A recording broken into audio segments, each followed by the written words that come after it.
Hello and most welcome to Heidegger 1520. Cloudy day today, sitting inside the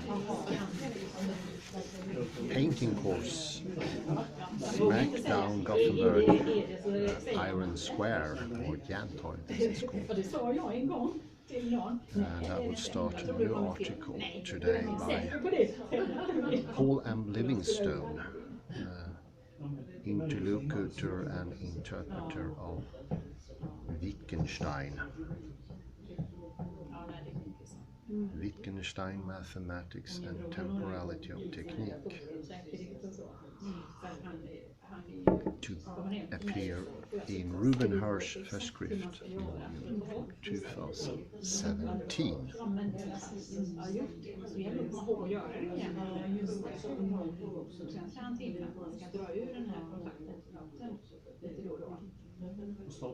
Ja, för då kan de inte hitta en på samma sätt.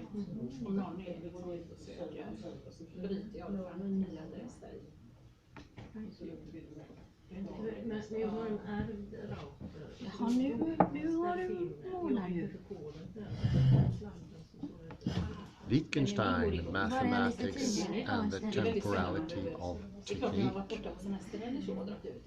Så tror jag man har stått på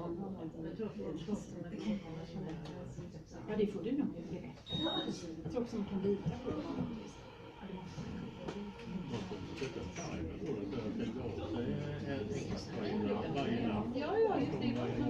One of the stated comments of later Wittgenstein's philosophy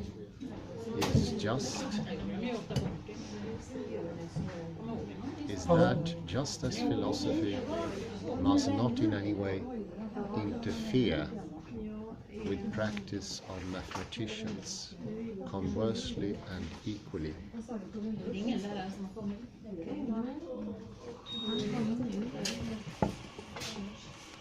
no mathematical discovery can by itself advance philosophy in its quest to clarify the forms of our lives and language.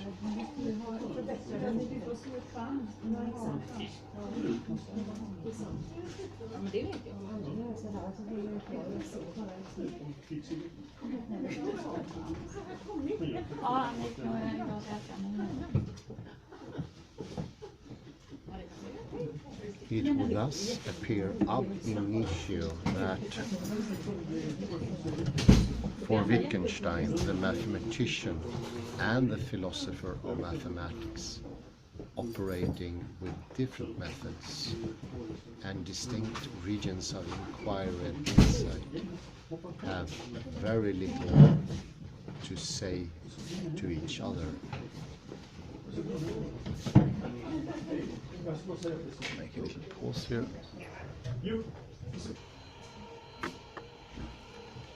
Sorry about that. Pause.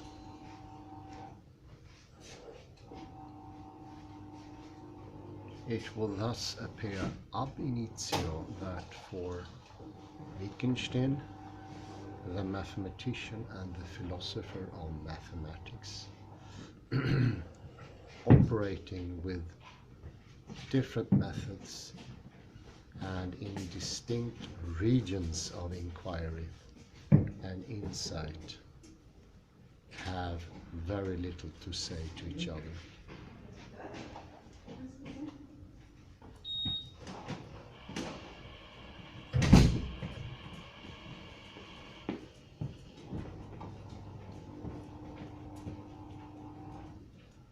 On the other hand, however,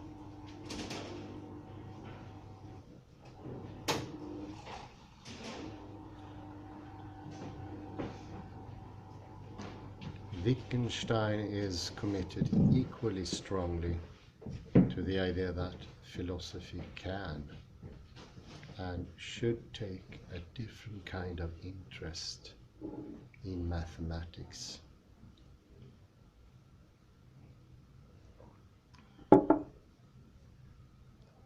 Not as a body of results to be explicated or methods to be emulated, but as a set of techniques or practices within human life.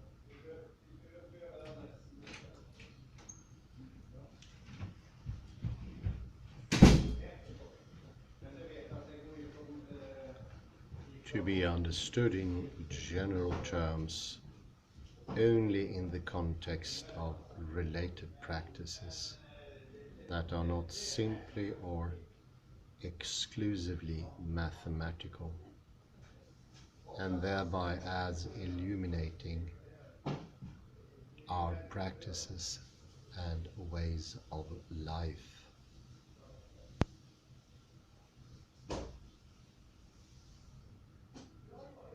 Much more broadly.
This includes the characteristic practices of mathematics itself, activities such as calculating and problem solving, developing proofs and making conjectures.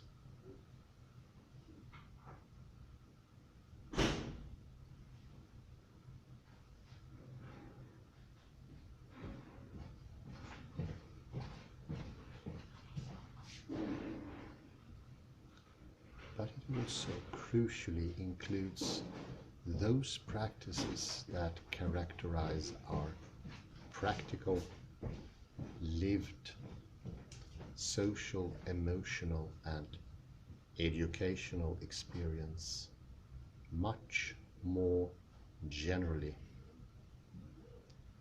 Practices, for example, of teaching and learning, of understanding and being convinced.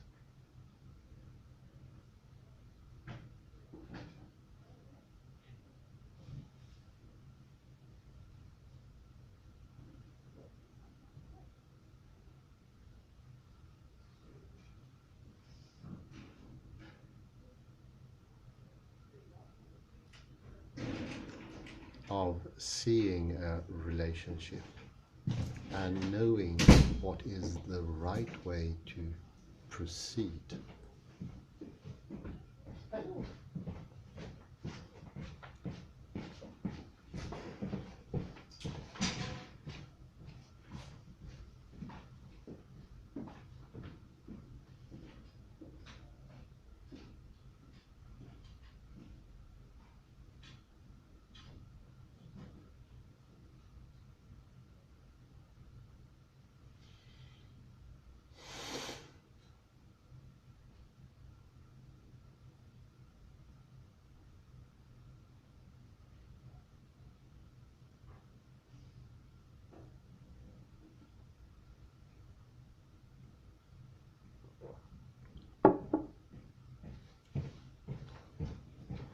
The philosopher's interest in these practices, and in particular in the ways that they are involved in what we call doing mathematics, extends to the illumination of what is meant by, or what we understand by, such ordinary phenomena and experience of those of.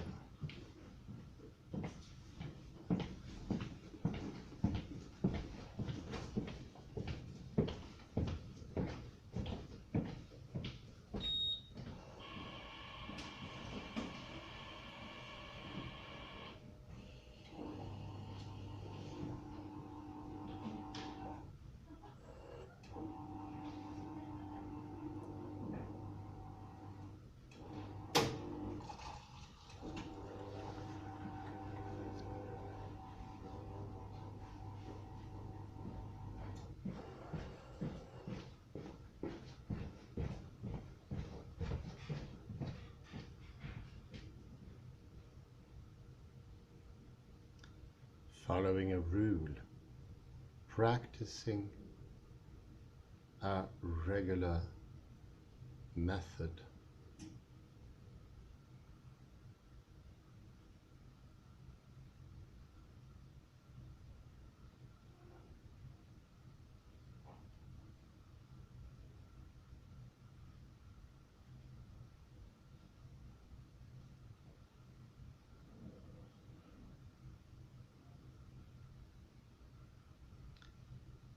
developing a technique, arguing rationally for a conclusion, and convincing someone of something.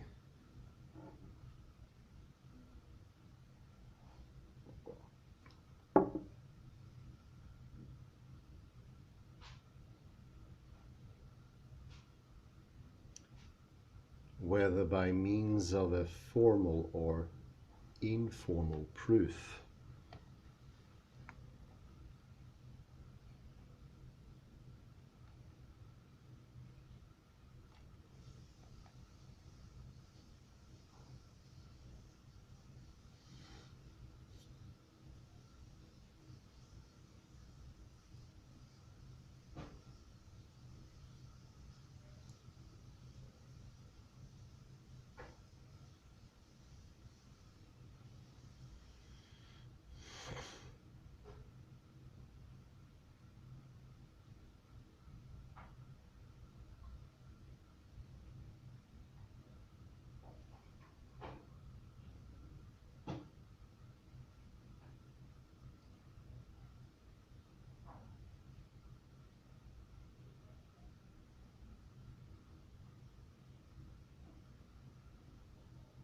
With respect to each of these, Wittgenstein argues the philosopher's attention to the mathematical practice provides a decisive guideline for the broader kinds of clarification and illumination that philosophical reflection itself produces more generally.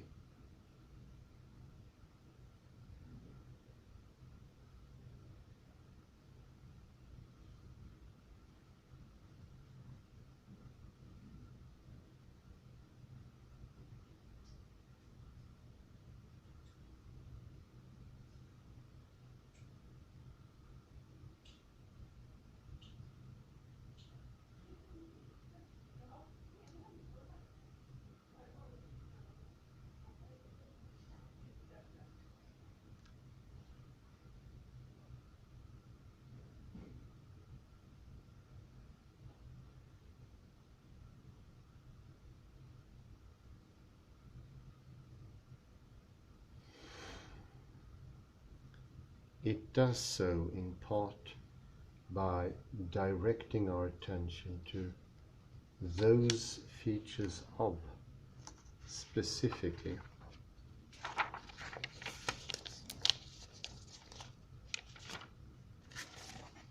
mathematical practice that marks its role within the broader and multiple context of what we may call, using Wittgenstein's terminology, our collective and shared human and linguistic form of life.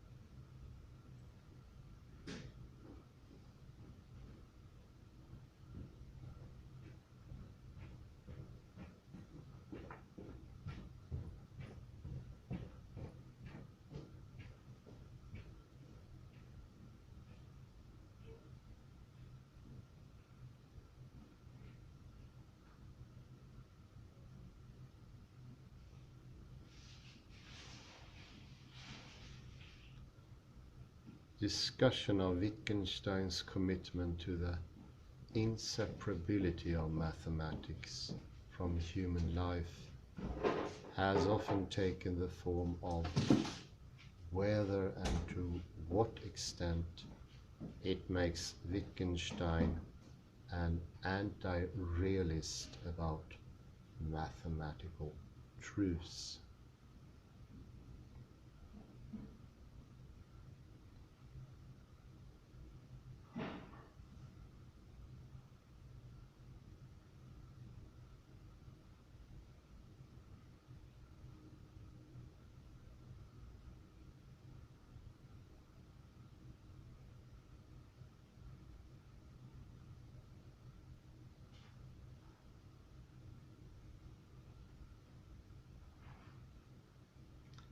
Here, the focus is on what Wittgenstein thinks about the status of mathematical truths or entities.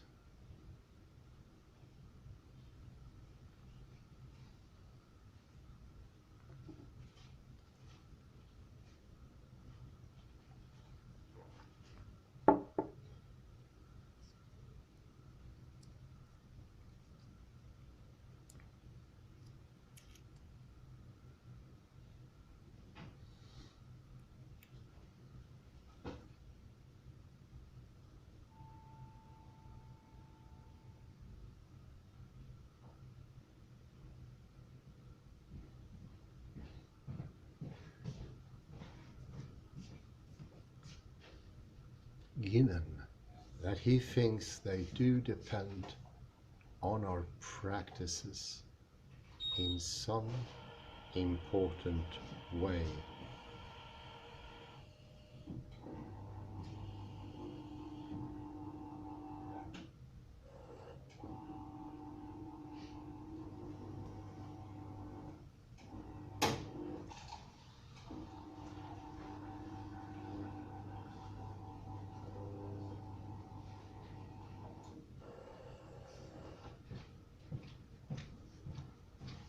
Commentators have argued, for instance, about whether this commitment involves rejecting Platonism about mathematical truths or entities.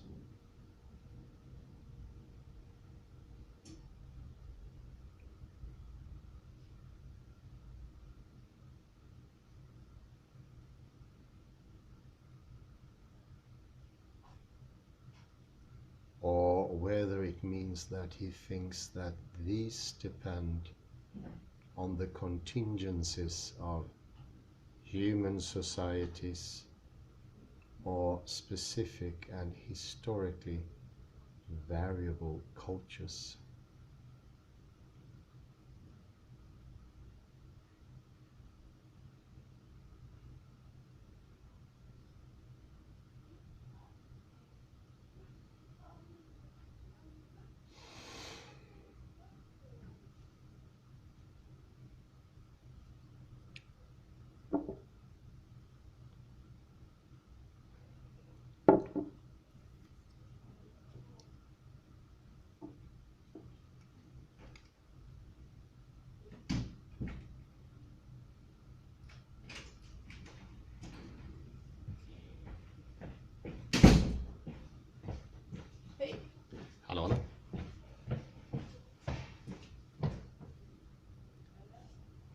this paper, though, I take a different tack.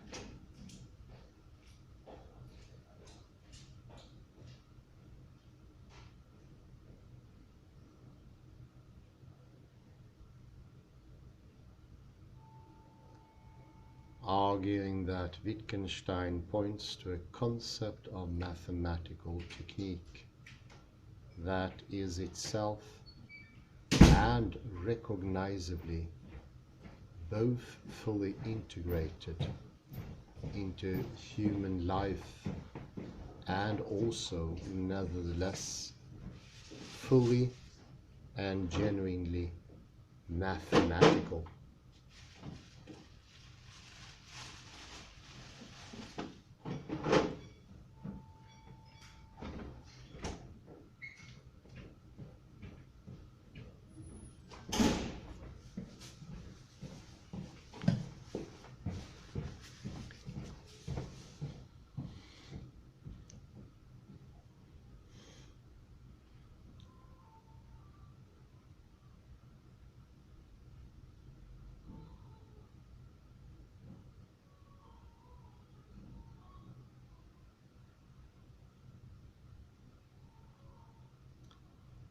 What is most important here is to see how the mathematical technique is irreducible to the mechanical application of a rule, while still being fully mathematical in the sense that it itself defines the kind of access and availability which mathematics and what we may call mathematical entities have for us.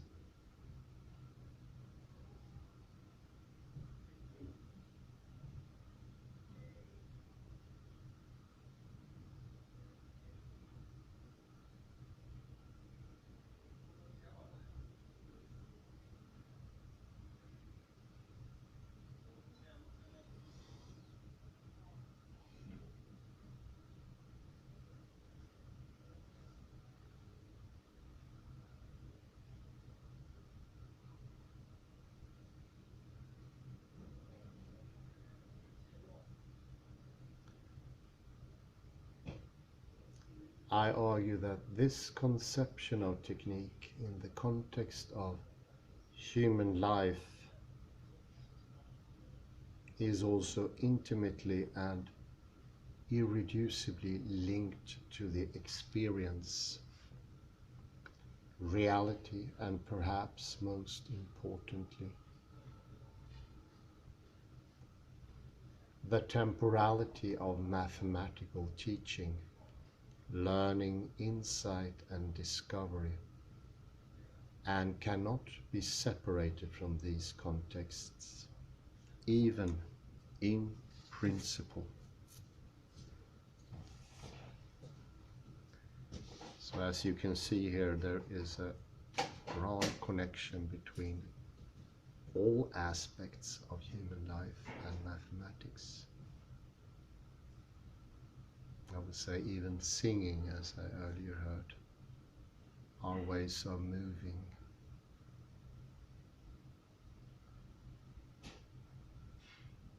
Traffic jams, the summer solstice, the languages in Papua New Guinea, and the protection of coffee beans in Honduras.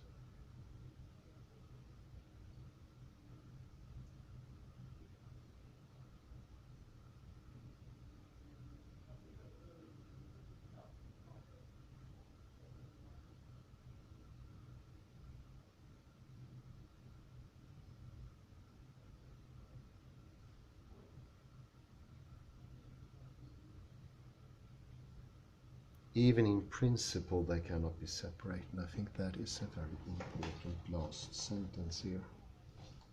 Not even in principle is that possible. I think that is a good pointer it is not as if it were possible in principle, but it is not possible when you try it out. No, it is impossible, or I'll say unthinkable. It's a piece of nonsense to think them as separable. Wouldn't even make sense to say where a word starts and what it signifies begins.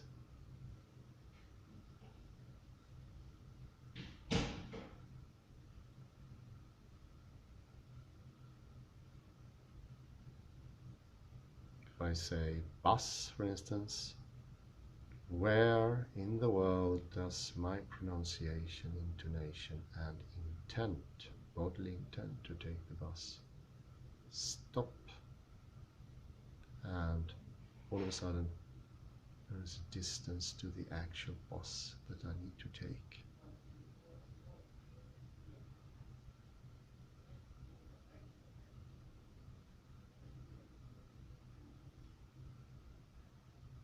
Think about it.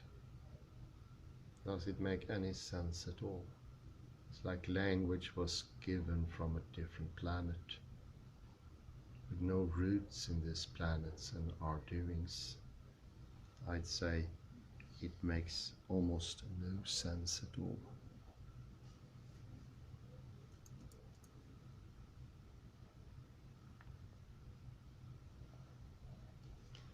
Say thank you very much, Heidegger 1520, and have a very pleasant afternoon, or morning, sorry, morning of course.